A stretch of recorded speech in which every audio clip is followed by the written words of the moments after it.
इस चैम्बर के अंदर किसी को इजाज़त नहीं थी कि वो आएँ और आपकी तरह गैर सियासी तंजीम को, प्योर पाकिस्तानी तंजीम को इजाज़त हो और चैम्बर के खर्चे पर आप ये फंक्शन करें पाकिस्तान के लिए।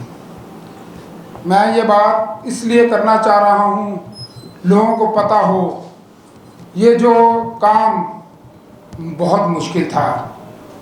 कुछ दोस्तों ने अपना सीना आगे कर कर ये माहौल चेंज किया। उस काफिले के सर खेल बंदे जो आपके सामने बैठे हुए हैं, सबसे बड़ा नाम अली साम असगर, जिन्होंने चैम्बर की प्रेसिडेंटशिप को जूती के नोक पे रखा और आप लोगों के लिए, आप लोगों की तहफ़्फ़ुज़ के लिए एक नई पार्टी बनाई जिसका नाम PBG था, पायनियर बिजनेस ग्रुप। इनके साथ हमारे वो साथी जो लाहौर में किसी तारफ़ को मुताज नहीं हैं, बहुत बड़े बिजनेसमैन, फिल्टर हाउस के मालिक चौधरी शाहीन मीर साहब, इनका एक तारीखी फ़िक्रा मैं आपके सामने कहना चाह रहा हूँ। जब हम उनके पास गए तो उन्होंने कहा चैम्बर को जंग आज़ादी चाहिए, आम लोगों को एंट्री चाहिए, आम लोगों को बोलने का हक चाहिए। मैं ये बात इसलिए कर रहा हूँ कि आपको पता होना चाहिए कि अगर ये पहला फंक्शन है तो उसके पीछे पूरी दास्तान है।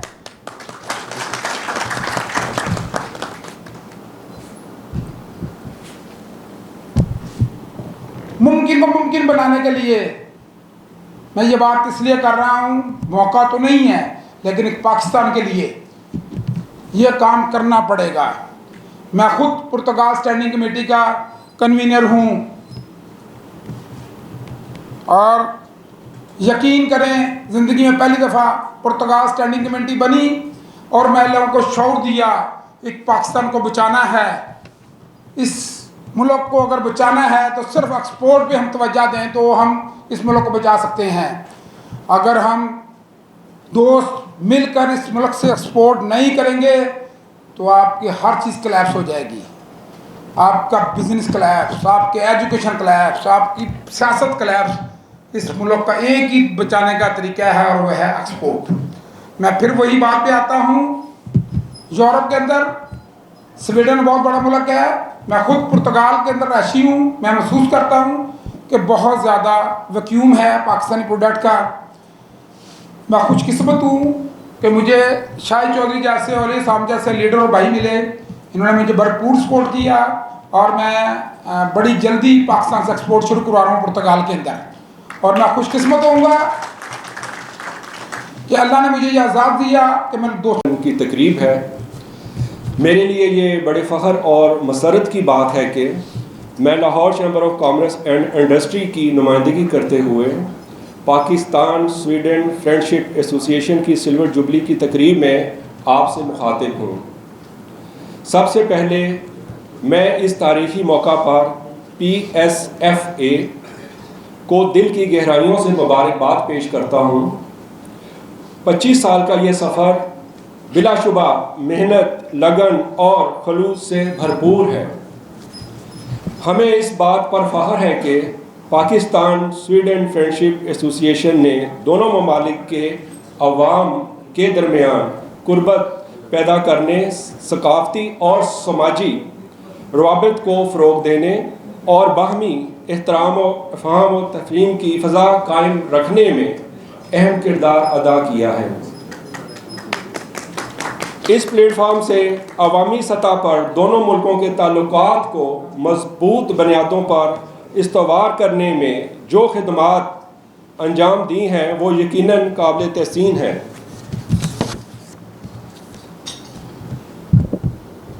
स्वीडन यूरोपीय यूनियन का एक तरक्की याफ्ता और अहम मुल्क है।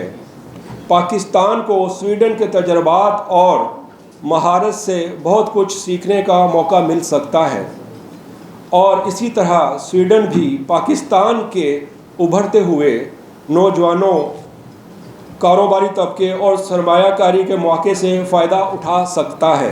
क्या हुआ? इस मौका पर मैं Lahore chamber of commerce and industry की जानिब से ये तजवीज़ करता हूँ कि हमें बाहमी तौर पर दो तरफ़ा तजारती और सनती रवाबित के फ़रोग़ के लिए मुख्तलिफ़ इक़दामात करने चाहिए। इस सिलसिले में चाहे तजारती वफूद का तबादला करना हो, मुश्तरका बिज़नेस सेमिनार्स हों या मालूमाती वर्कशॉप्स मुनक़्क़द करानी हों, हम लाहौर चैम्बर के प्लेटफॉर्म से अपना भरपूर किरदार अदा करने के लिए तैयार हैं।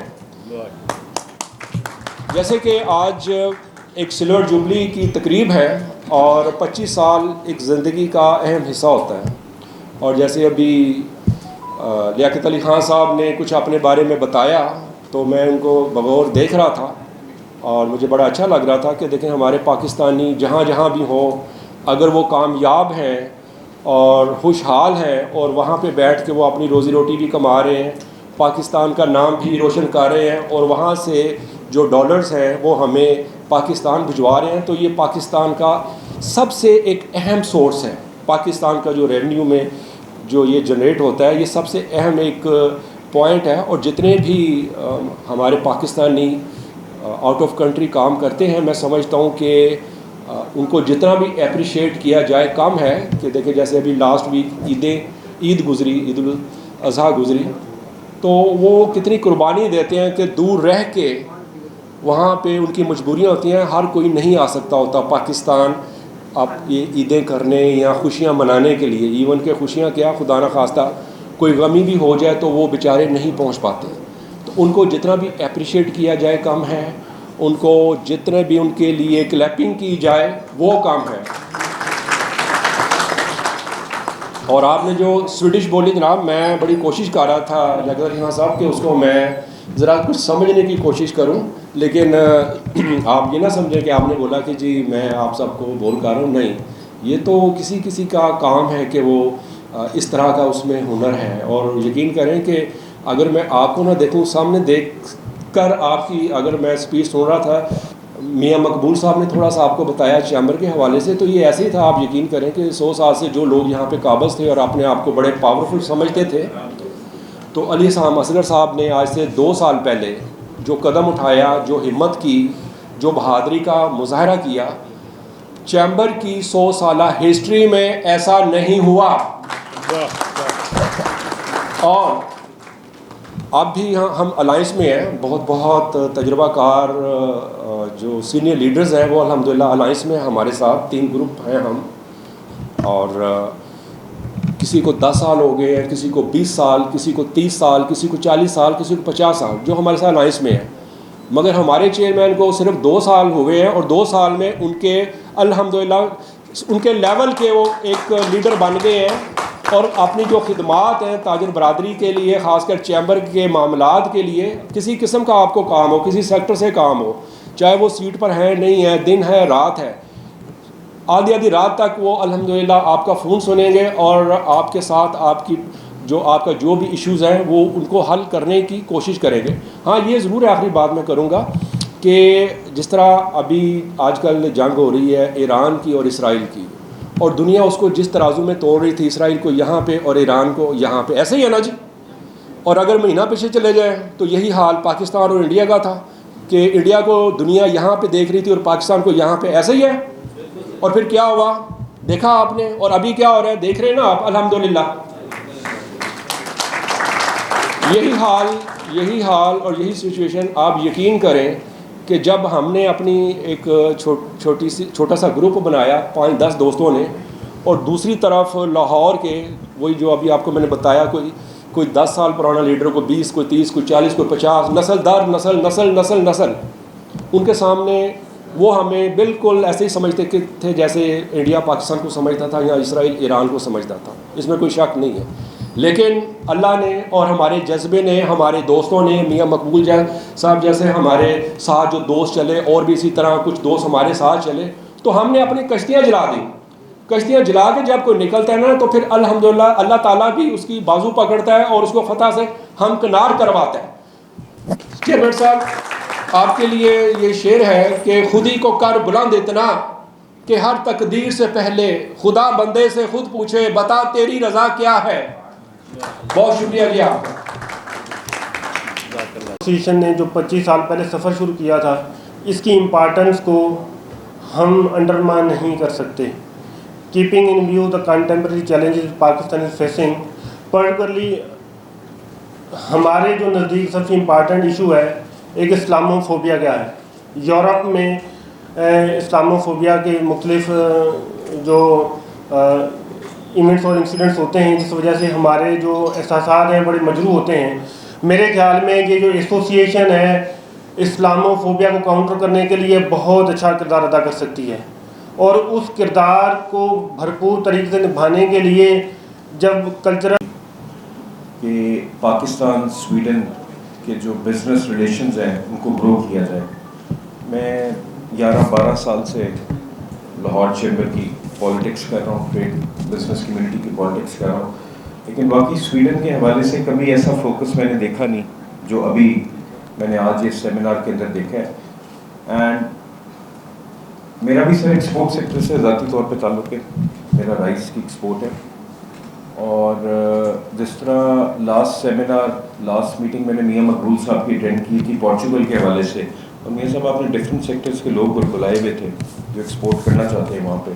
मैं आपको रिक्वेस्ट करूँगा स्वीडन के हवाले से भी उसी तरह एक मीटिंग आप बुलाएं, और ये जो स्वीडन रिलेटेड अफेयर्स हैं इनको भी मैं ऑफिस बेयर्स को रिक्वेस्ट करूँगा कि ये भी आपको जिम्मेदारी दें इस चीज़ की, जिस तरह पोर्चुगल के हवाले से करें।